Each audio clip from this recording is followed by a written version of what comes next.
E aí pessoal, tudo bem? Falar um pouco hoje sobre localização e caching. A localização foi introduzida no Nuke 10 e sofreu mudanças aí no Nuke 11, então acho que é um bom momento de falar sobre isso. Isso tem a ver com a parte de criar cache em disco de arquivos.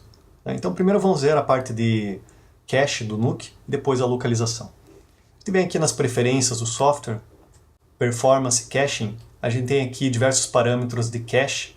Acho que o principal aqui é o diretório de trabalho, onde ele salva os arquivos em disco. Então tudo que você faz no Nuke, você visualiza qualquer nó, você dá um play no timeline, ele cria um cache no disco.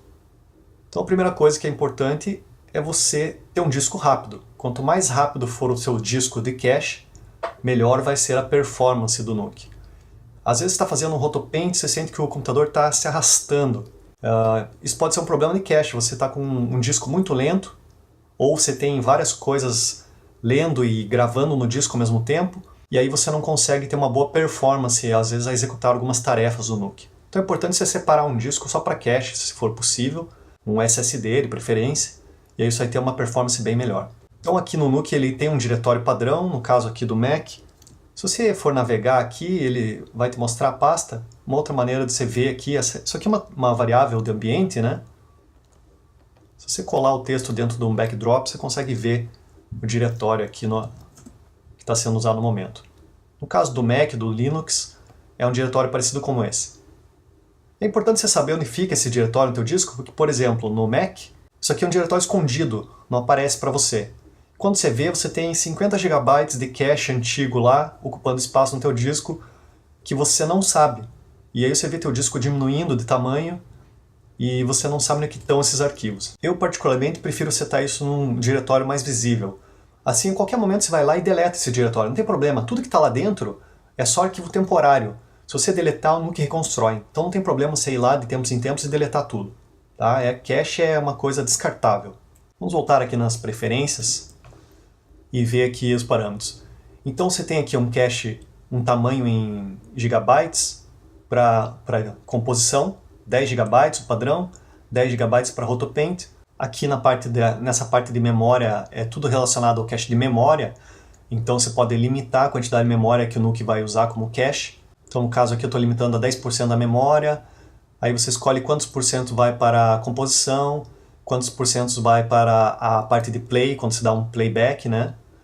E quantos por cento vai para a parte de paint, de pintura, quando se usa o rotopaint. Aí você tem opções de limpar o cache, pausar o cache quando você está mandando o Nuke para o background, ou seja, você troca para um outro aplicativo, ele para de fazer cache. E tem o undo, né, que são todos os itens aqui do undo, quantos passos você pode voltar, né, e qual que é o mínimo. Então, quantos passos, quanto mais undo você colocar, mais memória ele consome. Tá? Então, isso aqui tudo afeta a performance da tua máquina, do software.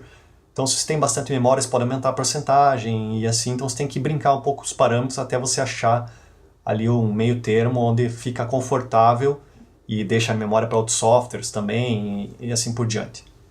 E a parte de localização tem a ver com colocar os arquivos que estão num lugar no seu disco de localização. Então, de preferência, o seu disco de localização, por padrão ele usa o mesmo disco de onde ele faz o cache. Ó. Você pode ver que é o mesmo diretório e tem uma barra escrito localize, que é o diretório de localização. Nesse disco, ele vai copiar as mídias, né, dos nodes de read para esse disco para que você tenha uma performance maior. Então você vai usar a localização se você tiver um disco de maior performance que você queira usar esse disco para ele carregar todas as suas mídias, seus arquivos de imagem, vídeos, etc. Isso aqui é muito importante, principalmente se trabalha no ambiente de rede, certo? Eu estou buscando os meus arquivos num servidor. Então, se eu ficar acessando esses arquivos pela rede e lendo e gravando arquivos pela rede, isso se torna muito lento, dependendo da estrutura que você tem de rede. Então, o ideal é você pegar os arquivos da rede, copiar para sua máquina local e trabalhar daí no disco de localização. Ou isso pode ser também, você pode pensar nisso também como uma alternativa. Eu, por exemplo, aqui vou fazer um teste, eu tenho uma unidade de backup. Essa unidade de backup, ela não tem grande performance de leitura e escrita no disco. Ela é bem lenta.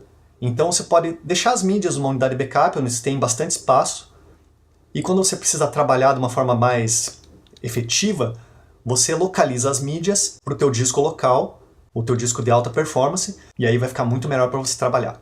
Então, em vez de simular um lugar na rede, eu vou simular aqui um disco externo que é mais lento e vou passar para o meu disco mais rápido. Como que funciona a localização? Ela funciona em dois lugares. Primeiro nos ajustes globais, aqui nas preferências. Então aqui o modo é ligado, manual ou desligado. E daí você tem os inputs. Os inputs são assim, quando que você vai localizar a mídia? Então você tem assim, sempre.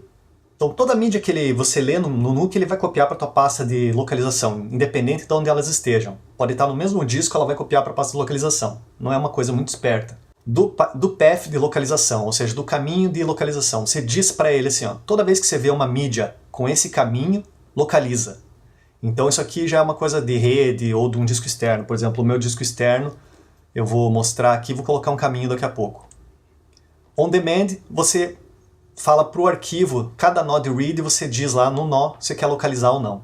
Tá? E off é desligado. Tá? Aí você tem os caminhos da onde você vai buscar as mídias e os caminhos onde você vai gravar as mídias. E aqui você delimita um máximo de localização, então no caso aqui ele está delimitando 10 GB. E no caso de rede, quanto tempo ele vai checar para as mídias para updates. Digamos que está trabalhando num projeto de animação. O pessoal do 3D está renderizando lá, ele renderiza uma outra mídia, por cima mesmo dos arquivos. Daqui a pouco você checa os arquivos e eles foram atualizados. Qual que é o tempo de intervalo que ele vai checar na rede? Está aqui 30 minutos. E aí você tem as cores dos nós, que eu já vou mostrar como é que funciona. E, bom, o padrão aqui é From Auto Localize e On. Aí a gente tem duas opções aqui que são as seguintes. Se você vê que lá no drive lá que você está buscando os arquivos originais, houve mudanças, ele lê a partir daquele drive. Ele fica lendo da rede, por exemplo. Tá? Mesmo que você... para evitar que ele faça a localização de novo.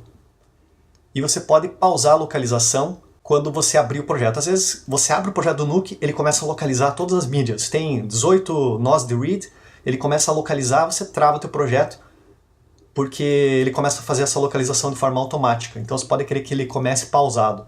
E aí você despausa para você poder fazer isso daí de forma manual. Então eu vou desabilitar aqui e vou dar um OK e vou trazer aqui, ó. Eu tenho duas mídias que estão no meu disco externo ali, que não é de alta performance. Então eu vou copiar esse caminho aqui, ó. E fiquem de olho aqui quando eu der OK, o que vai acontecer. Então todos os caminhos que tiver esse pedaço aqui de diretórios, eu vejo que eu não estou usando todos os diretórios, estou usando uma base aqui de volumes Drobo, que é como se fosse, né, um drive externo. Se fosse no Windows seria, sei lá, D dois pontos alguma coisa, por exemplo, ou um drive de rede que está no Z dois pontos, você colocaria Z dois pontos barra, né, alguma coisa do gênero. Vou dar OK, fique de olho nos nós aqui. De repente eles ficaram verdes. O que quer dizer? Que ele já automaticamente pegou esses arquivos lá daquele drive e localizou. Se você tiver um arquivo muito grande, né, você vai ver a barra crescendo aqui. Ela vai estar, primeiro ela vai estar essa cor aqui laranja, enquanto ela estiver atualizando, e depois o verde quando estiver pronto. E se tiver vermelho, quer dizer que houve alguma mudança que que você precisa atualizar o arquivo. Então, quando você está usando a localização, você tem essas três cores para você visualmente ver o que está acontecendo. Então, se eu pegar minha pasta aqui agora, dentro da minha pasta var temp nuc aqui, que eu estou trabalhando, eu tenho a pasta localize, que é a pasta onde está sendo feita a localização. E agora veja aqui, ó, ele copiou o caminho e colocou lá os dois diretórios que tem essas sequências aqui. Esse aqui são os originais lá na unidade externa, esse aqui são os localizados. Vamos ver o que acontece se eu pegar e trocar. Eu fiz uma pasta aqui que é a mesma coisa da sequência 2A, só que eu troquei a cor dela. Então são os mesmos arquivos, os mesmos nomes. Eu vou fazer uma substituição aqui, ó. Vou dizer que o 2A agora é esse aqui, que é aquele carro ali, só que ele é vermelho. Vamos ver o que acontece. Aqui não muda nada, porque ele só vai verificar isso aqui daqui 30 minutos, né, de acordo com o tempo lá. A gente tem na parte de cache aqui, a parte de localização, que a gente tem alguns comandos. Então eu posso pausar, você vai ver que ele dá aqui na barra, ó, Localization Mode On, está pausado. Né?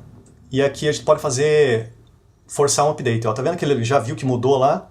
Ficou laranjado, a barra vai crescer e daqui a pouco ele localiza. Então eu posso forçar um update de todos os nós da composição, dos nós selecionados. Pronto.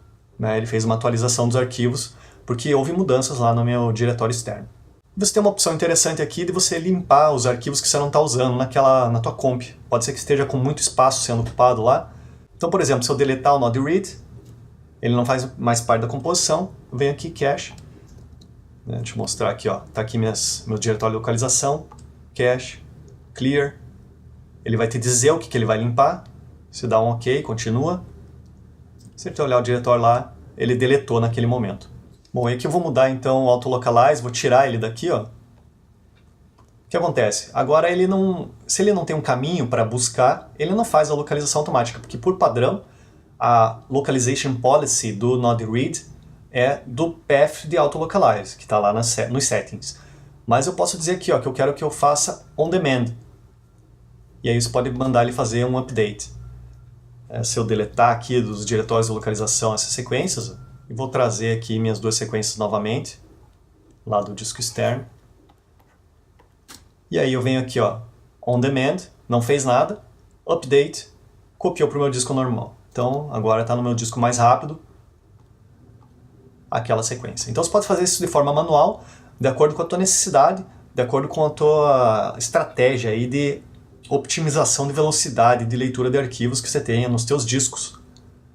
Né? E aí você vai trabalhar isso e com o objetivo de ter uma maior performance.